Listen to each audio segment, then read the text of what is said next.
어느덧 햇살이 점점 열기를 더해가고 푸른 여름이 다가오고 있습니다. 완연했던 봄의 마지막 때, 당신의 마음은 안녕하신가요?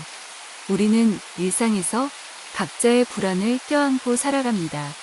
학교에 다닐 때는 친구들 사이에서 소외될까봐 불안감을 느끼기도 하고, 사회초년생들은 직장 생활에서 실수할까봐 혹은 진로 때문에 초조해야 합니다. 시간이 지나면 내 마음도 조금 더 단단해질까 하는 생각이 들지만, 한 번도 경험해 본 적 없는 내일 앞에서 어떻게 살아가야 할지에 대해 불안감을 느끼긴 마찬가지입니다.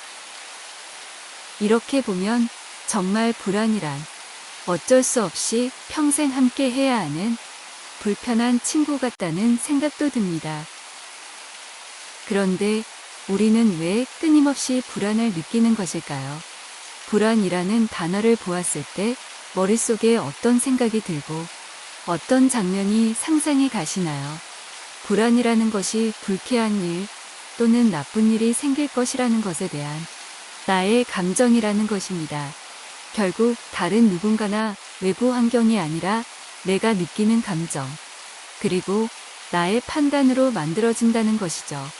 그렇기 때문에 각 개인이 느끼는 불안의 이유나 정도, 신체적 증상이 다 다를 수밖에 없고, 그렇기 때문에 다른 사람이 아닌 내가 느끼는 감정에 대해 정확히 아는 것이 중요합니다.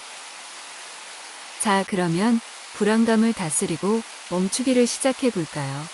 때로는 불안이라는 감정이 주는 막연함 때문에 더 큰 두려움을 느낄 수도 있습니다. 하지만 불안은 내 안에서 생기는 감정이기 때문에 내가 그것에 대해 아는 만큼, 많은 정보를 가지고 있는 만큼 더 쉽게 다룰 수도 있습니다. 만약 자주 초조함을 느낀다면 스스로에게 이런 질문을 던져보는 것도 도움이 됩니다. 나는 어떤 사람과 이야기할 때 혹은 어떤 말을 들었을 때 불안하지? 어떤 생각에 사로잡힐 때 불안해지지? 불안함을 느낄 때 내 몸에서는 어떤 반응이 나타나지? 이렇게 스스로 내가 어떤 것에 불안을 느끼는지, 왜 느끼는지, 그럴 때 나는 어떤 행동을 하는지를 알게 되면 그런 상황이 오기 전에 내 생각과 마음을 미리 인지하고 그 원인을 제거하거나 최소화시켜 편안한 마음을 되찾을 수 있습니다. 사실 꼭 불안에 대해서만이 아니라 내 감정을 내가 잘 아는 것은 아주 중요합니다. 내가 어떤 상황에서 어떤 감정을 느끼는지에 대해 잘 안다는 것은 그만큼 나 자신에 대한 이해가 높다는 뜻이고, 동시에 자아를 단단하게 만드는 것에 도움이 되기 때문이죠. 많은 심리학자들이 불안감 멈추기나 생각 멈추기에 대해 이야기하고 있지만, 그런 여러 가지 방법들을 적용해 보기 전에 우선 가만히 나의 내면의 소리에 귀를 기울여 보세요. 너 왜 그렇게 불안하니? 라고요. 내가 무엇을 불안해하는지, 왜 불안해하는지.